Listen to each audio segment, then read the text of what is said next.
I mean, there's a famous case in the '60s of a mild-mannered family guy. Um, he was an Eagle Scout. He was doing really well in his job. Nothing really out of the ordinary. And unfortunately, it was terrible. Tragically, he killed his mother. He killed his wife, and then the next day he went on a killing spree. And he'd even written a letter. He'd written it in his diary, just saying, can you talking about this ideation of these things he wanted to do, and obviously they found this afterwards. And he said, in the event of my death, can you do an autopsy on me, examine my brain? And what they found was a tumor growing in the middle of his brain, just pressing on the amygdala, and the amygdala is kind of like the emotional center of the brain. So this changes personality. And I know, and quite dramatically, but I knew somebody back when I worked in magazines. There was a guy whose personality changed the other way. He was actually, he was somebody who was quite difficult to work with, and quite, he could be really, yeah, I wouldn't say he was universally liked, put it that way. He was seemed to be quite selfish, quite arrogant, and he got a brain tumor, and he became the loveliest guy you could ever meet. It was terminal, but everybody was so sad when he finally passed away, and they just said he was such a nice guy, and you could just see this change in his personality, and it was it was the tumor that was doing it. So yeah, absolutely. How much of it though was the tumor versus the psychology of it though? I wonder, with somebody like that, they find out that they have a tumor and they're like, yes, I'm going to die. And it just humbles you and changes the way that you think, just, your own self-conscious versus the tumor, and how much of it is the tumor. Because I can tell you what, if I found out I had a tumor in the brain, even if it has zero personality impact on me at that point, it's going to change me as an individual. Just the mentality, the mind, F that would give me.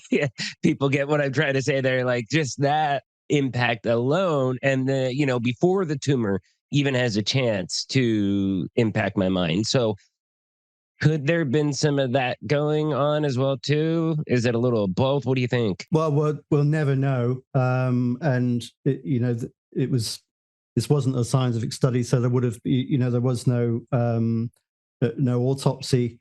I think that's probably that's fair. That's fair to say. That was probably a huge factor. Finding out they had a terminal illness. It was something that a lot of people commented on. That doesn't make it true.